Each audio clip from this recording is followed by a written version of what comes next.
Hello guys, ഇന്ന് നമ്മൾ നമ്മുടെ ലീവ്സൊക്കെ അരിഞ്ഞുകൊണ്ടിരിക്കുകയാണ് കേട്ടോ. അപ്പം നമ്മുടെ ഇല മുളച്ചിയും അതുപോലെ തന്നെ ചെമ്പരത്തി, അപ്പോൾ ആ ചെമ്പരത്തി പൂക്കൾ നമ്മുടെ വാവാറ്റിയാണ് അരിഞ്ഞുകൊണ്ടിരിക്കുന്നത്. അപ്പോൾ അറിയാതെ ഇട്ടാൽ പ്രശ്നമൊന്നുമില്ല. നമ്മളെല്ലാ ഫ്ലവേഴ്സും ലീവ്സും തന്നെ അരിഞ്ഞിട്ടാണ് ഇടുന്നത്. ചിലതൊക്കെയാണ് നമ്മൾ അറിയാത്തുള്ളൂ, പിന്നെ ബാക്കിയുള്ളതൊക്കെ നമ്മൾ കൈ കൊണ്ട് തന്നെ അടർത്തി വിട്ടു ഗായ്സ്. അപ്പം നമ്മൾ എല്ലാ ഓണത്തിനും നമ്മുടെ പറമ്പിൽ നിന്ന് തന്നെ പറിച്ച പൂക്കളും കൊണ്ടാണ് നമ്മൾ പൂക്കളിടുന്നത്. വാങ്ങിയിട്ട് നമ്മൾ പൂക്കളം ഇടുകയില്ല കേട്ടോ.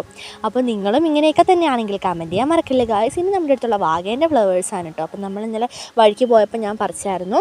അപ്പോൾ വാഗേൻ്റെ എന്ന് പറയുമ്പോൾ അതിൻ്റെ മുട്ടൊക്കെ ഞാൻ എടുത്തിട്ടുണ്ട് കേട്ടോ. അപ്പോൾ അതിൻ്റെ ഇടയ്ക്കൂടി നമ്മുടെ പുഞ്ചിരി വന്നിട്ട് നിങ്ങൾ എന്തായി പൂക്കളം ഇടാൻ റെഡിയായോ എന്നൊക്കെ ചോദിച്ച് വന്ന് നമ്മുടെ പൂക്കളുടെ ഇടയ്ക്കൂടി നടക്കുകയാണ് കേട്ടോ ഗൈസ്. അങ്ങനെ നമ്മളിതേ പൂക്കളെല്ലാം സെറ്റാക്കി കഴിഞ്ഞിട്ടുണ്ട്. ഇനി ഈ ലീവ്സ് നിങ്ങൾ കണ്ടില്ല, ഇതൊരു ടൈപ്പ് ചീരയാണ് കേട്ടോ, ചീര ലീഫാണ്. അപ്പോൾ അതിൻ്റെ കളർ നല്ല ഭംഗിയില്ലേ കാണാൻ, സൂപ്പർ കളറാണ്. അങ്ങനെ ഇതേ നമ്മളിതെല്ലാം അരിഞ്ഞ് റെഡിയാക്കിയിട്ടുണ്ട്. അപ്പോൾ നമുക്ക് പൂക്കളിടാൻ വേണ്ടി